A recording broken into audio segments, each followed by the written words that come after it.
안녕하세요. 통일 코리아 지도자의 문경주입니다. Hello, Prince Jean. So have a nice day. So and you always visit to my YouTube channel. So very thank you.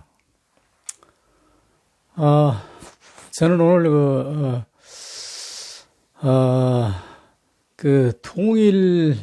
평화 통일 토론회라는 걸 제가 봤는데요.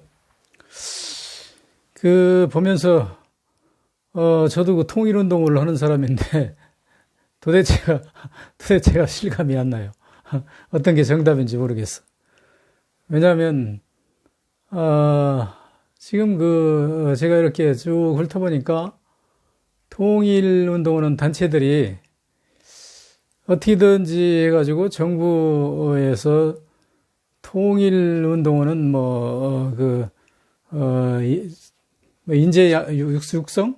이런 걸 이제 모토로 해가지고 통일 강사들을 많이 배출해서 그 강사들의 이제 쉽게 해서 인컴 짭, 무슨 강사료 받는 데 목적이 있는 것 같은 그런 느낌을 받았는데, 물론 통일운동하는 사람도 먹여야 되니까 돈도 벌어야 되겠죠. 근데 저는 그런 것보다는 통일이라고 하는 것은 지금,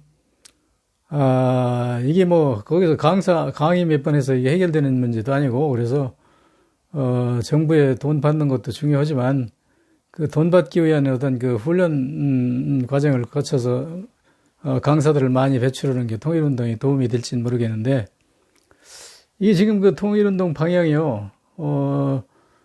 이게 맞는지 안 맞는지 전 모르겠어요. 왜냐하면 지금 주로 보면, 거의 중점을 어디다 두는 것 같으냐면 학생들한테 두거든요. 학생한테 통일운동을 강의를 하는데, 지금 우리나라 교육제도가요, 이 전반적으로 이거 제가 보기엔 교육제도 싹 바꿔야 돼요. 왜 바꿔야 되냐면, 창의적인 어떤 교육을 개발해야지. 지금은 문제여가지고, 문제 맞춰서, 점수 많이 나오는 사람이 이제 출세하는 거거든요. 그러니까 어떤 그 사람의 논리나 어떤 사고나 이런 것을, 중요시하는 게 아니라 저놈의 문제를 누가 많이 외우고 있나 이제 그거 골라내는 거거든. 결과적으로. 그래서 이제 검사니 판사니 무슨 공무원이 이런 게 다 이제 문제 외우기 과정을 거쳐서 무슨 집중 문제, 이렇게 교육시켜가지고, 배출하는데, 이 아이들이 지금 통일에 대해서 관심을 갖겠습니까? 통일 문제에 대해서 시험도 안 나오는데, 문제 외우는데 집중해야지. 그런데, 사람의 인성이라고 하는 것은, 어디서 많이 영향을 받냐면, 학교에서 공부하는 거에 대한 절대적인 영향을 받는다고 저는 생각하지 않아요. 왜냐하면, 이 사회 분위기에서 절대적인 영향을 받거든요. 학교에서, 어느 학교를 막론하고, 그 학교에서, 야, 너, 앞으로 성추행도 많이 하고, 강도질도 많이 하고, 무슨 세상에 나가서 거짓말도 많이 해. 이렇게 가리키는 거 아니지 않습니까? 그렇게 가리키는 학교 없을 것 같은데요. 근데 똑같은 교과서를 가지고 똑같은 선생님으로부터 같은 교육을 받았는데, 그들 중에서 이제 어떤 놈은 아주 착한 사람도 있고, 어떤 놈은 이제 그런 삐뚤어지는 사상도 있고 이러기 때문에, 이 전반적으로, 사회의 양심이 지배하는 사회, 옳음이 지배하는 사회, 이 분위기를 조성해야 되는데, 그 아이들이 학교에서 교육받고 나오면, 제 아버지 어머니가 맨 도둑질하는 것만 보게 되는데, 도둑질한다고 해서 남의 물건을 밤에 가서 훔치는 게 아니고, 어떻게든지 거짓말 해가지고 이렇게 해가지고 자기 이익을 추구하는 거 아닙니까? 하여튼 이 자본주의 사회라는 자체가 장사꾼이 밑지급한다는 것도 거짓말이고 어쩌고 하는 얘기가 있는데, 장사꾼들은 물론 이제 밑지급한다는 것보다도 또 솔직히 장사꾼들이 나 이거 팔면 100원 남아요 하면 소비자들이 그 사람이 정말 100원만 남는지 그렇게 알지 않거든요. 100원 남는다면 1000원은 남을 거야. 이렇게 이제 사회가 전부 불신하는 사회로 간단 말이에요. 그래서 이 사회 이제 분위기를 오름을 지향하는 그 사회를 바꿔야 되는데 이거는 상당히 어렵죠. 이게 하루 이틀이 되는 문제도 아니고 굉장히 어려운 문제인데 그래도 우리가 이제 깨인 사람들이 나서서 이 사회를 어떤 그런 쪽으로 이제 유도 정화를 해야 되는데 거기서 가장 문제가 되는 게 뭐냐면 돈을 밝히면 안 된단 말이에요. 돈을 밝히면. 내가 이런 일을 하는데 나도 뭐 먹고 살아야 되니까 돈이 생겨야 돼. 뭐 이런 생각이 들면은 안 되고 자기 직업을 가지고도 그 봉사하는 그런 활동을 해야죠. 예를 들어서 종교기관에 보면 그런 게 많이 있죠. 그 사람들은 자기 직업을 가지고서도 틈틈이 시간 내서 무슨 전도하러 다니고 뭐 이러잖아요. 근데 그 사람들은 무슨 그 전도하는데 돈 받고 하는 건 아닐 거거든. 근데 한단 말이에요. 그러니까 사람이 본성적으로 자기가 옳다고 생각하는 부분에 대해서는 그렇게 활동을 할 수 있는 본질을 가지고 있다. 저는 이렇게 보거든요. 근데 우리 사회는 제가 이제 계속해서 이야기하는 것이 너무 이 사회가 그 거짓말로 점철돼 가지고 역사가 이게 이제 아주 왜곡당해서 아주 그게 이제 그 거짓말 잘하고 세상 사람 잘 속이는 걸 아주 진리로 알고 있단 말이에요. 그래서 제가 맨 이제 이순신 장군 얘기 계속 하는데 지난번에 걸쳐서 이순신 장군이 울트라몽 막았다는 게 거짓말이라고 그런 얘기를 했는데 예를 들어서 울트라몽 막아서 일본군이 패했다는 게 거짓말인 이유가 이제 또 하나 다른 걸 보탠다고 그러면 먼저 제가 어디까지 갔다 그랬어요? 일본 군들이 1592년 4월 13일 날 서들어가지고 육군이 중앙선 루트 타고 문경 세제 넘어서 이제 충주 단금대 거기 전투를 통해서 이제 한양 이제 쳐들어가려고 그러니까 선조가 도망갔죠. 그래서 여러분들이 지금 선조가 아주 나쁜 놈이다. 도망갔어. 이제 아주 비굴한 놈이다. 그것을 누가 먼저 주장을 했냐면 일본 사람들이 주장했거든요. 왜 그러냐면 일본 사람들이 조선인의 애국심을 말살시켜야 되는데 조국이라고 하는 그 조선을 조국이라고 생각하는 한 항일 투쟁을 할 거 아닙니까? 그러니까 그 애국심을 말살시키는 데 있어서 좋은 거리가 뭐냐면 이순신이라는 장군을 훌륭하게 그렇게 싸웠는데 훌륭한 장군인데 선조부터 우선 봐라. 지가 죽게 생겼으니까 그냥 그 한양에서 백성 다 버리고 도망갔지 않냐. 그래가지고 백성들이 궁궐 불태우고 이렇게 했지 않냐. 그러니까 너희 조상이라는 건 믿을 게 못되고 아주 나쁜 놈들이야. 그러니까 여러분들이 그 일본 놈 교육을 덩달아서 배워가지고 우리 조선은 아주 그냥 정쟁만 하고 싸움만 지랄하고 선조는 임진왜란 나가지고 일본 놈이 쫓으니까 백성 다 버리고 그냥 도망갔다고. 그러면 어떻게 해야 정답일까요? 선조가 안 도망가고 한양에서 일본 놈한테 잡혀가지고 죽었으면 그게 정답일까요?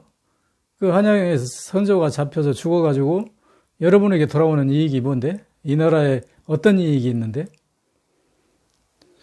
선조가 정치를 잘못했던 우리는 조선 백성이 시원찮았던 여하튼 어떤 간에 한양 궁궐이 일본 사람들한테 이제 침범 당하게 생겼으면 도망가야죠. 도망가서 이 사람이 의주까지 가서 명나라하고 교섭을 했기 때문에 명나라가 와서 이제 우리나라를 도와가지고 임진왜란을 승리로 이끄는 겁니까?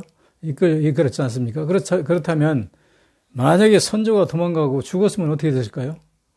죽었으면 우리나라 이제 끝나죠. 임금이 없으니까 끝난 거 아닙니까?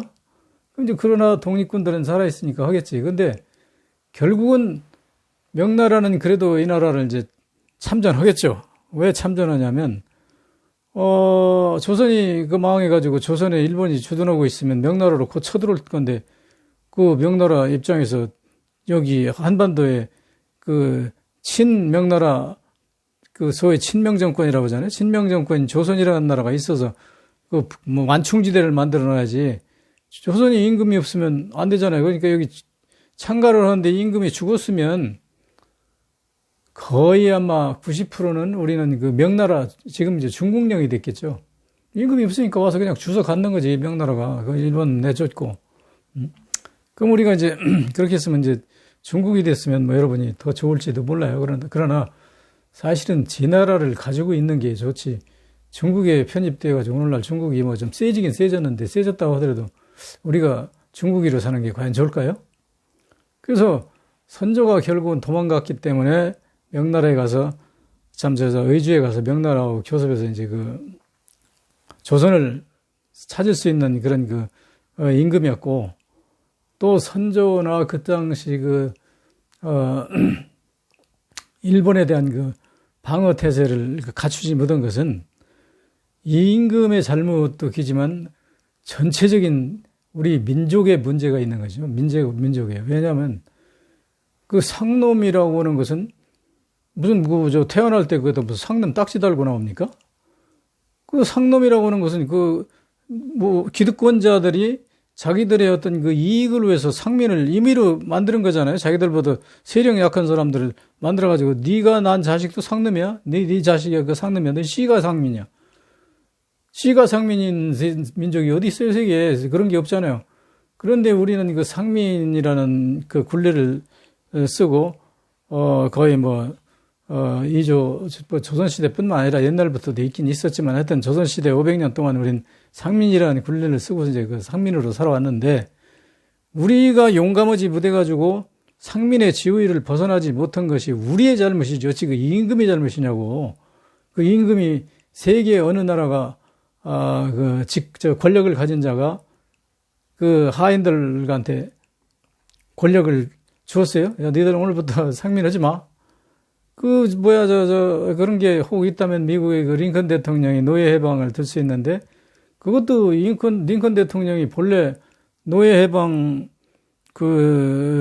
주의자가 아니에요. 그 사람도. 처음에는 그 노예 해방을 반대하던 사람인데, 남북 전쟁이라고 하는 걸 통해서 전란에 나가서 싸워야 될 사람이 이제 많이 필요하잖아요. 그러니까, 노예도, 군사로 이제 채용해가지고 가서 이제 남북전쟁에 싸웠잖아요. 그러다 보니까, 노예도 이게 사람으로 인정해야 되겠구나 하는 어떤 여러 가지 분위기 측면에서 결국 이제 노예 해방을 시켰는데, 우리도 임진왜란 때 그런 시도를 했죠. 상민도 외놈을 몇 년 배우면 상민에서 면제해주겠다. 그런 제도를 썼지 않습니까? 그래서 이것은 선조의 탓도 아니고 우리 민족이 무능하고 비굴이기 때문에 그렇게 외적한테 이제 졌는데, 우리 여러분 양반들이 옛날에 상민은 맘대로 죽였죠? 상민이 양반 죽이러 다닌 적이 있습니까? 죽이러 굳이 든다면, 농민운동을 통해서 전봉준 씨는 나쁜 양반을 이제 죽이려고도 했겠죠. 그렇지만 전체적으로 역사의 흐름을 보면, 양반이 상놈을 죽이고 상놈을 탄압했지, 상민이 양반을 탄압하고 양반을 죽인 거 아니잖아요? 그래서 이 맥락에서 이제 보면 나중에 어떤 문제가 나오냐면, 여러분 제주 4.3 사건 설민서 작가의 강의 들어봤죠? 그때 상민들이, 천민들이, 농민들이 지휘 계급이 있는 사람 죽이려고 나섰어요? 아니잖아요. 지휘 계급이 있는 놈들이 그 지위를 부당하게 획득한 거죠. 다시 얘기해서 친일에서 이제 얻은 지위지 않습니까? 그것을 지키려고 결국은 힘없는 양민들을 학살한 거 아닙니까? 그러면 나는 공산주의자는 아니에요. 근데 공산당이라는 사람들이 어떤 사람들이에요? 공산당이라는 사람들이 처음부터 공산당은 사람 죽이는 게 목적이었습니까? 공산당이 그런 거 아니죠. 칼마르크스가 공산 자본론을 쓸 때 어떤 형태였냐면, 소수의 자본가들에 의해서 일반 대중들이, 서민 근로 대중들이 착취당하고 있다. 그러니까 이게 차라리 공산주의를 해서 공평하게 살자. 이제 이런 주장을 한 사람이죠. 그런 의미에서 이제 글을 썼는데, 그런데 공산당이 무슨 자본가 죽이자고 했나요? 아니죠. 공산당이 자본가 죽이러 다닌 사실이 없죠. 자본가가 공산주의자를 죽이려 다녔죠. 우리나라도 마찬가지죠. 우리나라도 그 제주도에 무슨 좌익이 있다고 하고 어쩌고 한 게 그거 미국의 조작에 의해서 그런 거지. 미국 같은 나라는 공산당이 있을 거리 아마 지금도 공산당이 있는 걸로 알고 있는데 예를 들어서 저 자유당이 있고 무슨 지금 더불어민주당이 있고 무슨 당입니까? 그 구보따리 당이 있고 뭐 이런 당이 있잖아요. 그러면 그 어떤 당 하나 죽이자 해가지고 기득권 가진 사람이 죽이죠. 왜냐면 우리도 지금 현재도 마찬가지예요. 지금 현재도 우리나라가 해결화돼가지고 어떤 기득권자들이 당을 하나 만들어가지고 있다고 치자고, 그러고 이제 군소정당이 하나도 없다고 치자고, 그러면 거기서 그 군소정당이 하나 생기면 그거 죽일 거 아니에요. 그 어떤 형태로든. 그러니까 이 공산당이 뭐 나빠서 죽인 게 아니라 항상 공산당 일본 놈들한테 배운 거든. 일본 놈들이 이제 공산당을 처음에 이제 우리나라가 공산당이라고 해서 이제 많이 죽였는데, 공산당을 이제 죽이니까 공산당도 죽이려 덤비는 거죠, 같이. 이쪽에도 죽이려고 하니까 이쪽에도 죽이려고 할 거 아닙니까? 서로 싸우는 거 아닙니까?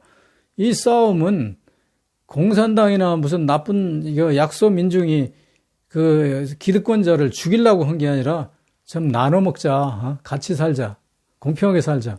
이 주장을 하니까 너는 빨갱이라고 해가지고 빨가서 빨갱이 아니라 기득권을 뺏으려고 그러니까 죽인 거잖아요. 지 혼자 먹고 잘 살라고. 그러니까 이거는 본래 이 자본주의라는 게 그게 아주 뭐 썩 좋은 게 아니에요. 그래서 지금 우리나라도 그 자본주의에 대해서 여러 가지 지금 자꾸 개선을 하잖아요. 본래 칼막스가요, 그 자본론을 쓸 때 뭐라고 썼냐면, 자본주의는 결국은 자본주의의 자본의 비대에 의해서 자기 모순에 의해서 결국은 망한다, 이렇게 썼는데, 그것을 이제 보호하는 게 뭐냐면 소위 노동조합 제도를 부활해가지고 노동자도 권리를 쟁취해서 자본가에게 독점되는 이익을 분배받을 권한을 가지는 거죠. 그것을 이제 자유민주주의에서 이제 보장한 거죠. 그래서 그냥 만약에 그런 게 없고 그냥 옛날 자본주의식으로 그렇게 하면 완전히 상놈 양반 그걸로 그대로 가는 거죠. 근데 그것을 끊임없는 그런 노동투쟁 노동투쟁이나 공산투쟁이나 똑같아요. 노동투쟁이나 공산투쟁이나 결국은 자본가 너희들 혼자 다 갖지 말고 나눠서 좀 똑같이 살아. 우리도 좀 차려야 돼.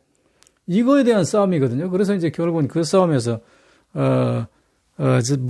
미국이 이제 개입해가지고 뭐 어떤 명분이 없으니까 이제 그렇게 해가지고 제주 4.3 사건 같은 끔찍한 살인 만행을 저질렀고, 제주도에서만 그런 게 아니에요. 우리나라에서도 그런 게 아주 이 내부에서도 비일비재예요. 억울하게 죽은 사람이 얼마나 많습니까?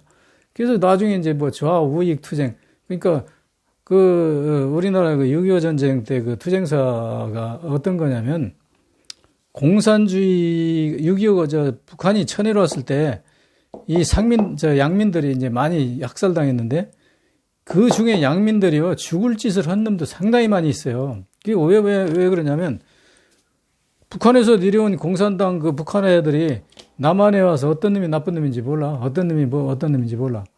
그러면 이 남한에 토착 공산주의자라는 놈이 있단 말이에요. 박정희 같은 놈이 토착 공산주의자 아니고, 결국은 박정희 형, 박상희도 그러고.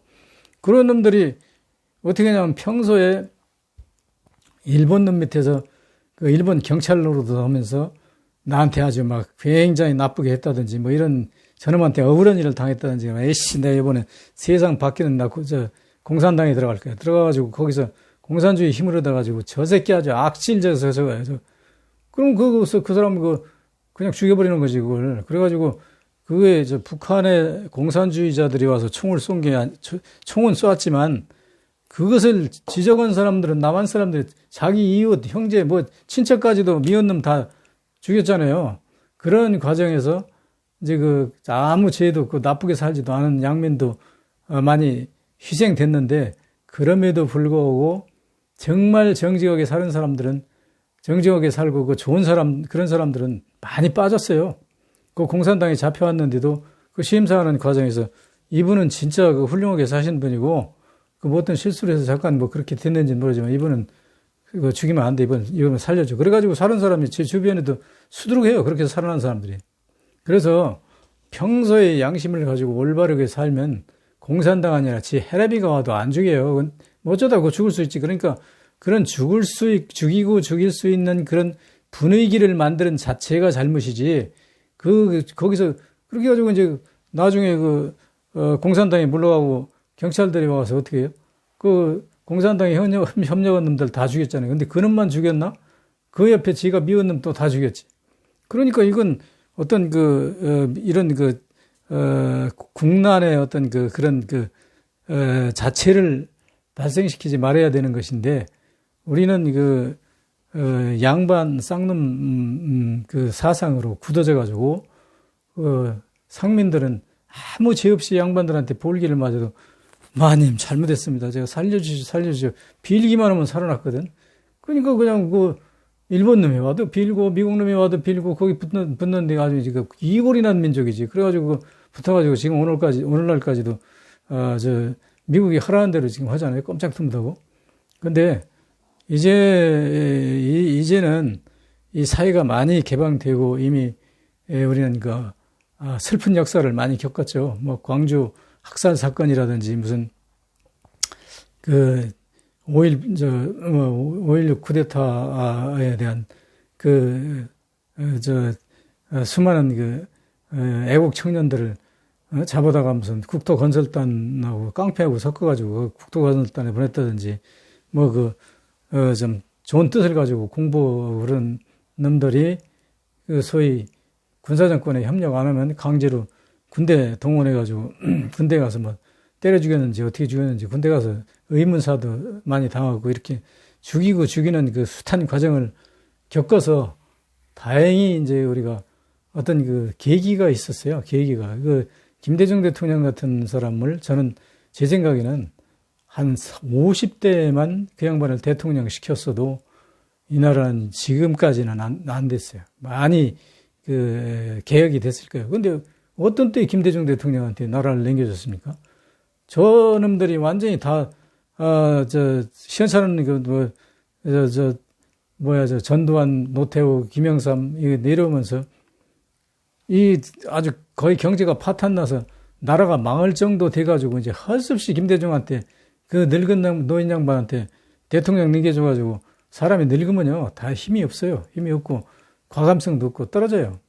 그래가지고 늙어서 겨우 그 양반 IMF 벗어나는 그 정도만 하고 끝났는데 만약에 그 양반을 한 50대쯤 대통령 시켰으면 우리나라 확 달라졌을 겁니다. 근데 그것을 우리가 못했어요. 왜 못했느냐면 바로 친일파들로부터 양심이 삐뚤어진 못된 어떤 기회주의 사상을 가지고 있는 그런 사람들에 의해서 박정희가 이제 그 사람들을 이용해 가지고 길들여진 거거든요. 그러니까 박정희가 던져주는 무슨 봉투 하나씩 받고 심지어는 박정희가 어떤 놈이냐면 옛날에 충주 무슨 비료공장인가 뭘 짓는데 자재를 관리하는데 이제 공무원이 나가서 관리했는데 그거를 그놈이 막 빼서 팔아쳐먹었어. 팔아쳐먹었는데 그래가지고 이제 들통나가지고 이제 체포됐어요. 체포됐는데 그거를 수사해 보니까 이게 막 복잡하게 생겼어. 이게 그럼 혼자 빼먹은 게 아니야. 막 얽히고 설키했어. 그러니까 박정희가 뭐라고 했냐면 그럼 나한테 보내. 그래가지고 어디든지 사람 시켜서 오라고 해놓고 박정희가 오히려 금일봉을 주면서 네가 공무원 생활하면서 오죽하니 도둑질을 했겠냐. 그러니까 돈을 이걸 받고 앞으로는 도둑질 하지 말고 더 잘하고 제대로 살으라고 이제 그러니까 공무원이 막 울어가면서 고맙다고. 그게 박정희가 그렇게 훌륭한 분이라고 그러잖아요. 그러니까 박정희도 인간이니까 지는 더 도둑질을 많이 해먹는데 공무원이 조금 해먹었다고 그놈을 어떻게 처벌하면 제 양심에 찔렸을 거고 나중에 자기가 무슨 걸렸을 때도 생각했을는지는 몰라요. 하여튼 어땠는지 그런 사건까지 있었는데 그래서 제가 지금 이순신 얘기하다가 이제 엉뚱하게 이쪽으로 왔는데 그래서 선조가 이제 도망가가지고 일본군이 평양까지 점령하지 않았습니까? 평양까지 점령했는데 우리 국민들이 얼마나 그 멍청한 사람들이냐면 항상 하는 얘기가 뭐냐면 정유재란 하나만 예를 들어가지고 정유재란에 일본군들이 한양을 치려고 천안 쪽에 와 있는데 그것을 누구야 이순신이 정유재란 그 사람들한테 뭘 수송을 하려고 했다는지 몰라. 하여튼 수송을 하려고 하는 그 군사 수송 물자를 이순신이 울돌목을 막아가지고 수송을 못해서 그 사람들이 어디로 부산으로 전부 피려났다. 도망갔다. 그래서 조선을 구했다. 이제 조선을 구했다는 게 그거거든. 그런데 그게 해상 수송로를 막았다고 하는 얘기는 크게 다른 거 없을 거예요. 해상 수송로가 뭐가 필요해? 그 쌀을 일본에서 싣고 와가지고 천안에 주둔하는 군인들한테 쌀을 갖다 줬는데 못 갖다 줬다. 이제 그 얘기일 거 아니에요. 결국은. 그런데 그 발상 자체가 그게 완전히 쪽대가리라니까. 왜냐하면 제가 항상 하는 얘기가 장보고 장군이 십몇 년인가를 우리나라 해상을 장악했죠. 장보고 장군 이전 이후에 우리나라에 해상을 완전히 완벽하게 지킨 적권이 하나도 없어요. 일본 놈들이 항상 와가지고 노략질이 다 먹고 사는 놈들이 우리나라에 와서. 근데 그 일본 놈들이 우리나라에 쳐들어오는데 일본에서 쌀을 싣고 와?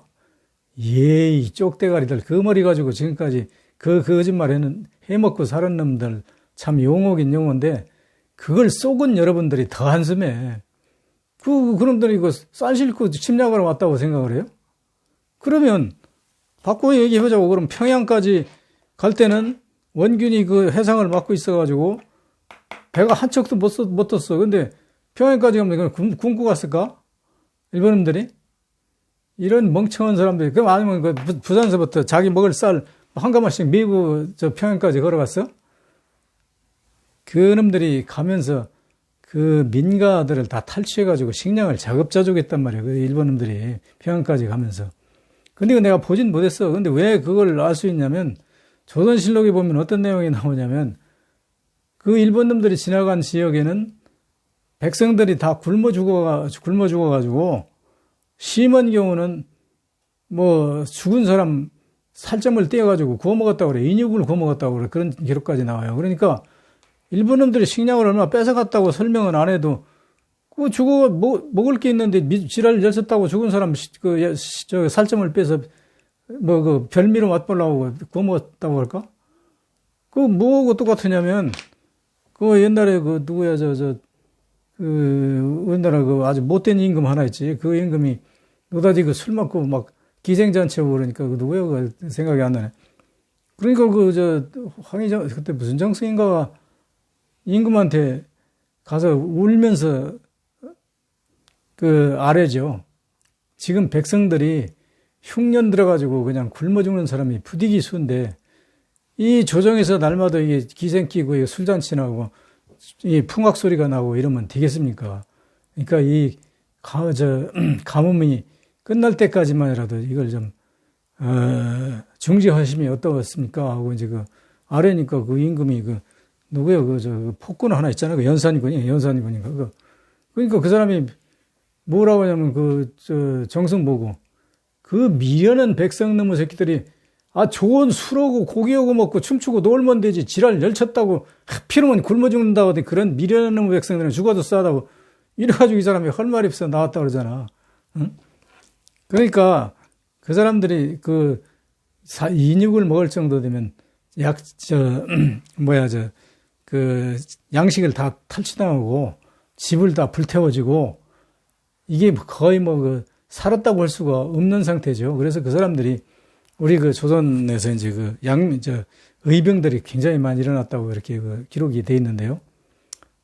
여러분 생각해 보세요. 예를 들어서 일본 놈들이 와서 사랑하는 자기 마누라를 뺏어가고 아들 딸들을 납치당하고 자기 혼자 늙었던 도망갔던 어쨌든 살아남은 사람이 있다면 그 사람이 어떻게 했어요? 일본 놈하고 싸움이라도 해야지 그냥 불륜을 참겠어요? 그러니까 우리 자발적인 의병들이 상당히 많이 일어났죠. 그래서 거기 이제 그 지도자급 되는 사람들은 정말 이제 애국자들이 나가서 지도를 했다고 그런 것이죠. 오늘 여기까지 하고요. 다시 이어서 하겠습니다.